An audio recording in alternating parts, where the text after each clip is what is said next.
জামাত ইসলামের কঠিন চাপে পড়ে সাবেক উপদেষ্টা সৈয়দা রেজওয়ানা হাসান এখন বিপদে পড়েছে। এক প্রকার পালানোর চেষ্টা করছে, ঘটনা ভিন্ন খাতে প্রবাহিত করার চেষ্টা করছে, অপব্যাখ্যা দেওয়ার চেষ্টা করছে।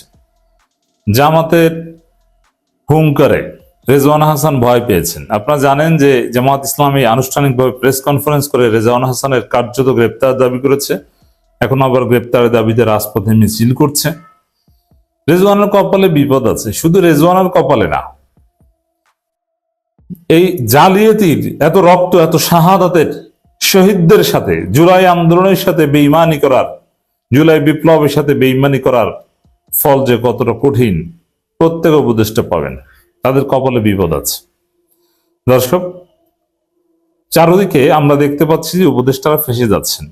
হ্যাঁ, মজার বিষয় শুধু বিএনপিপন্থী উপদেষ্টারা তারা নিরাপদে আছেন, অন্য সব উপদেষ্টারা ফেসে যাচ্ছেন। কোন কোন উপদেষ্টাদেরকে ফাঁসাচ্ছে কালের কণ্ঠ, ডিপি স্টেট, ভারত,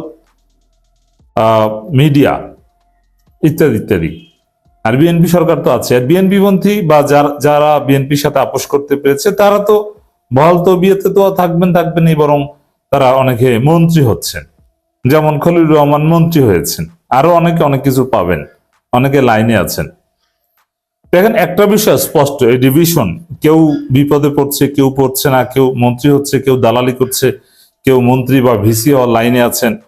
এটা থেকে একটা বিষয় স্পষ্ট যে ডক্টর ইউনূস সরকার উপদেষ্টারা বেইমানি করেছেন, একটা বিরাট অংশ বেইমানি করেছেন।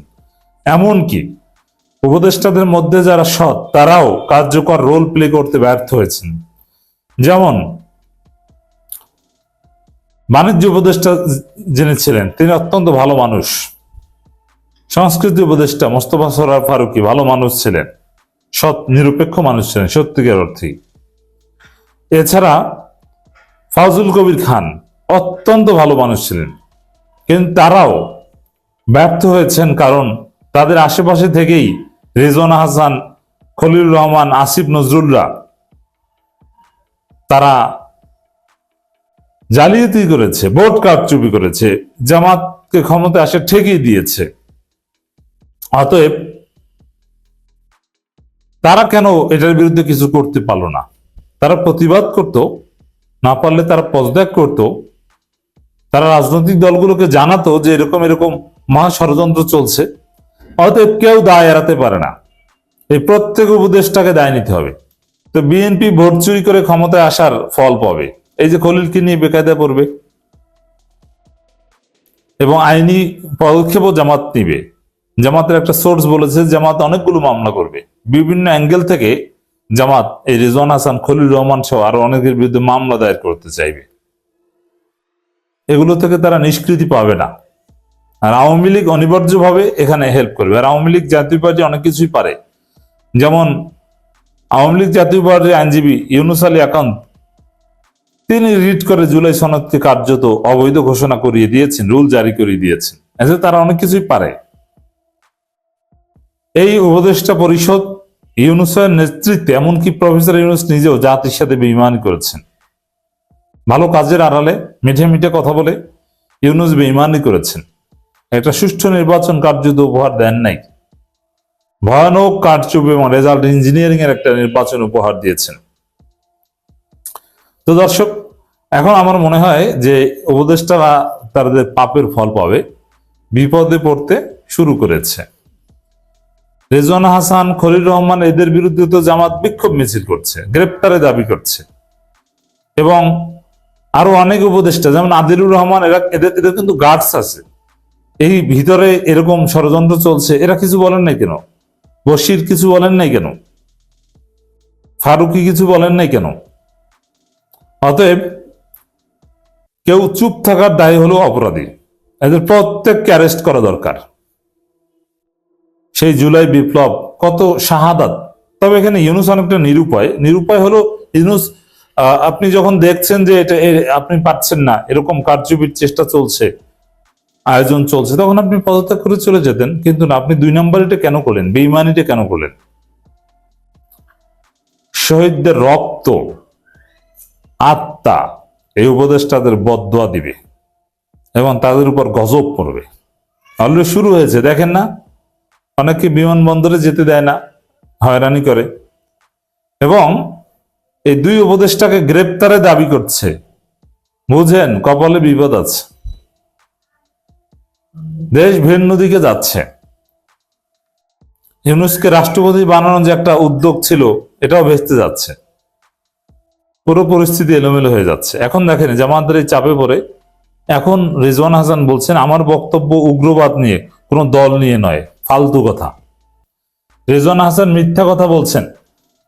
তার বক্তব্য প্রথমে ছিল উগ্রবাদ নিয়ে, সে উগ্রবাদের পার্ট হিসেবে জামাতকে ইনক্লুড করেছেন।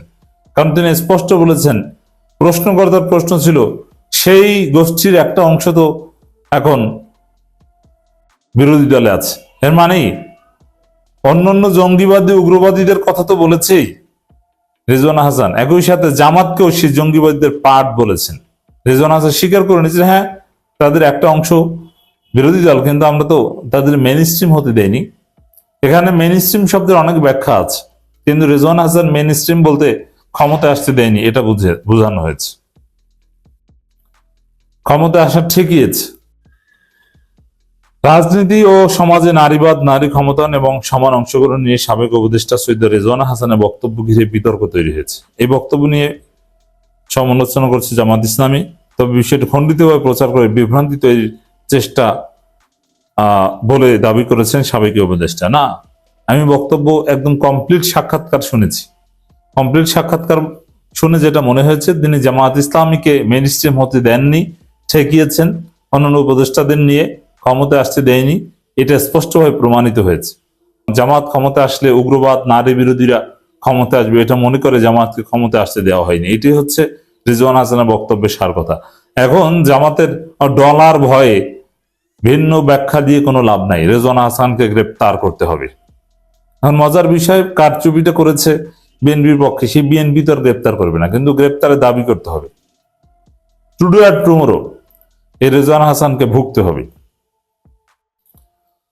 তো দর্শক, অতএব জামাতকে বলুক আর হেফাজতকে বলুক আর চরমনাইকে বলুক, কেন বলবে, কেন এটা করেছে? অতএব অপরাধ করেছে, এতে কোনো সন্দেহ নেই। জামাতকে বলুক, হেফাজতকে বলুক আর চরমনাইকে বলুক, রিজওয়ান হাসানকে গ্রেপ্তার করতে হবে, মামলা করতে হবে। জামাত আইনি পদক্ষেপ নিবে বলে আমি জেনেছি। বিএনপি সরকার আমলে এই প্রথম অতি গুরুত্বপূর্ণ কোনো বিষয় নিয়ে জামাত ইসলামী রাজপথে নেমেছে, এবং রাজপথ উত্তাল, লোকে লোকারণ্য। দর্শক, কঠিন স্লোগান হয়েছে, তারেক রহমান ভোট চোর, তারেক রহমান জবাব দে, জামাতের অ্যাকশন, এই ধরনের স্লোগান আবার রাজনীতিতে ফিরে এসেছে। নির্বাচন পরবর্তী বাংলাদেশে এটা প্রথম, এবং জামাতের প্রস্তুতি ছিল চোখে পড়ার মতো। বিপুল সংখ্যক লোক, লোকে লোকারণ্য, রাজধানীর একাংশ এবং বিভিন্ন গণপরিবহন জামাতের লোকজনে ভরপুর ছিল, পুরো রাজধানী ছিল জামাতময়। এবং দেখেন টাইমিংটা দেখেন, রোজার মাসে অতি সিরিয়াস বা অতি গুরুত্বপূর্ণ না হলে রাজপথে নামা হয় না। এমনিতেই গরম, রোদ, তাপমাত্রা বেশি আজকে ঢাকায়, সেই অবস্থায় জামাতের লোকজন রাজপথে নেমেছে এবং কঠিন স্লোগান দিয়েছে, অনেক কষ্ট হয়েছে। এর মানে দেয়ালে পিঠ ঠেকে গেছে বলে রাজপথে নেমেছে। বাংলাদেশের একসময় কালচার ছিল রোজার মাসে রাজপথের রাজনৈতিক কর্মসূচি একদম স্থগিত থাকতো, কিন্তু রোজার মাসে জামাত রাজপথে নামতে বাধ্য হলো। It means it's very serious issue. এবং ইস্যুটা কি, এটা সাধারণত কোনো সরকার এবং বিরোধী দলের সম্পর্কের চরম অবনতির ক্ষেত্রে হয়। সরকারের একজন মন্ত্রীকে গ্রেপ্তারের দাবি জানানো হচ্ছে। আপনি চিন্তা করছেন কত বড় কনফ্লিক্ট সিচুয়েশনে চলে গেছে। রাজনীতিতে তাৎপর্য অনেক, সামনে আর অনেক কিছু ঘটবে, ঘটনা যার শুরু। তো দর্শক, রাজনীতিতে নতুন হিসাব নিকাশ শুরু হয়েছে। জামাত আঙ্গুল বাঁকা করেছে এবং বিএনপি সরকারও ডেফিনেটলি আঙ্গুল বাঁকা করবে। প্রথম দিকে বিএনপি কিছুটা সহনশীল আচরণ করবে, একটা পর্যায়ে বিএনপি জামাতের লোকজনকে গ্রেপ্তার করবে, মামলা দিবে। এবং এই ধরনের যে মিছিলগুলো, এখন একদম কিছুই বলা হচ্ছে না, পুলিশ চুপচাপ কোঅপারেট করছে। কিন্তু আজকে যেভাবে শুরু হয়েছে, তার ফলে অনিবার্যভাবে কয়েক মাস পর দেখবেন এই ধরনের মিছিলগুলোতে কখনো কখনো বাধা দেওয়া হবে, কখনো কখনো লিমিট ঠিক করে দেওয়া হবে যে এই পর্যন্ত যে শেষ করবেন এই সময়ের মধ্যে, এবং একটা পর্যায়ে ডিসপার্স করার মতো ঘটনা ঘটবে। কারণ জামাত বিএনপিকে তোয়াজ করে চলবে না, আর বিএনপিও তাদের পুরনো রূপে ফিরে যাবে। বিএনপি এখন কিছু করে না প্রথম দিকে, আর জামাতও হানিমুন পিরিয়ড দিচ্ছে বিএনপিকে, যে হানিমুন করুক, কিছু বলছে না। কিন্তু এমন একটা ঘটনা ঘটেছে এই বিষয়ে না বললেই নয়, যার ফলে জামাত রাজপথে নেমেছে।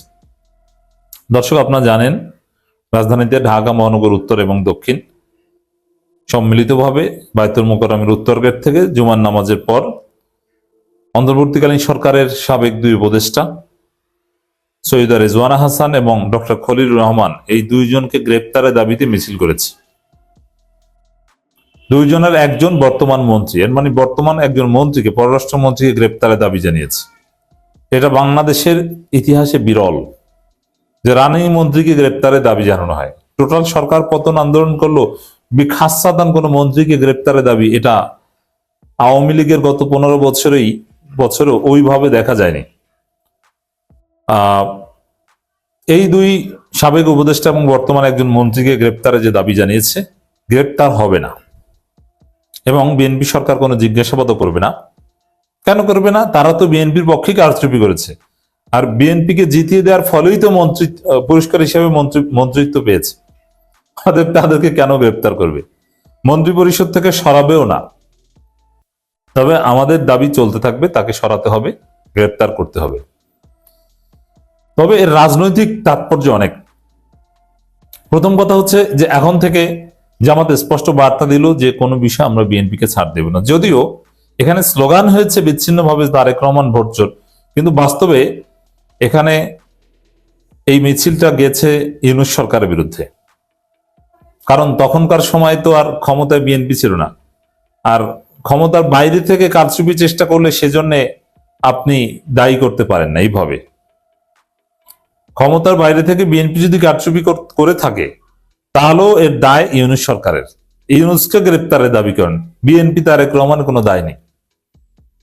কারণ চোর চুরি করতে চাইবে, কিন্তু চুরি করতে পেরেছে কেন তাকে ধরতে হবে, কে সুযোগ দিয়েছে তাকে ধরতে হবে, প্রশ্রয়দাতাকে ধরতে হবে, এটি নিয়ম। তো যার ফলে এই গ্রেপ্তার বা এগুলো কিছু হবে না, এটা ইউনূস সরকারের বিরুদ্ধে গেছে। আর বিএনপির রিয়াকশনও মারাত্মক হবে না এই মিছিলের বিরুদ্ধে, কারণ এই মিছিলের ইসেন্স ইউনূস সরকারের বিরুদ্ধে। আর উপদেষ্টাদের আলাদা কোনো দায়, ওই যারা বিএনপিতে সরাসরি আছে খলিল সহ অন্য কাউকে কারো দায় বিএনপি নেবে না। এই জন্য রিজওয়ানা হাসানকে জামাতের লোকজন তার বিরুদ্ধে মামলা করুক, যা করুক, ওটা সিরিয়াসলি ডিফেন্ড করবে না। এখানে খলিল সহ আরো 2-4 জন, সালেউদ্দিন আহমেদ কিংবা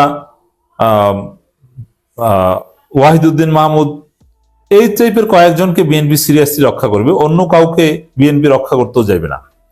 তাহলে এই মিছিলের দীর্ঘমেয়াদী তাৎপর্য জামাত বিএনপি কনফ্লিক্ট, কারণ জামাত সামনে সরাসরি বিএনপির বিরুদ্ধেই রাজপথে নামবে। কিন্তু এই মিছিলকে কেন্দ্র করে ওরকম বড় কিছু হবে না। তবে খলিল এবং পররাষ্ট্রমন্ত্রীর মধ্যে ঘটনা ঘটে গেছে, কারণ খলিল রহমান বলেছেন যে আমেরিকার সাথে সেই গোপন চুক্তির বিষয়ে জামাতের আমির জানতেন, আর জামাতের আমির বলেছেন যে না, আমরা কিছুই জানতাম না, আমাদেরকে জানানো হয়নি, আমরা বরং আমাদের সাথে আলোচনা করতে বলেছি, কিন্তু তারা আলোচনা করেনি। তো দর্শক, তবে এটা নিয়ে প্রশ্ন আছে যে জামাতের লোকজন, জামাতের নেতৃবৃন্দ অনেক গুরুত্বপূর্ণ কথা বলেছে, কঠোর হুমকি দিয়েছে। কিন্তু যাই বলুক না কেন, এতদিন পরে এসে কথা বললে কি হবে, এই প্রশ্ন অনেকেই করছেন, এবং এই প্রশ্নের ভ্যালিডিটি আছে। ভোট কারচুপি হয়েছে 12 তারিখ রাতে, ফলাফল কারচুপি হয়েছে। আপনি 12 তারিখ রাত 12টায় কেন মিছিল করলেন না? 13 তারিখ কেন করলেন না? 14 তারিখ কেন করলেন না? এতদিন পর এসে করেছেন।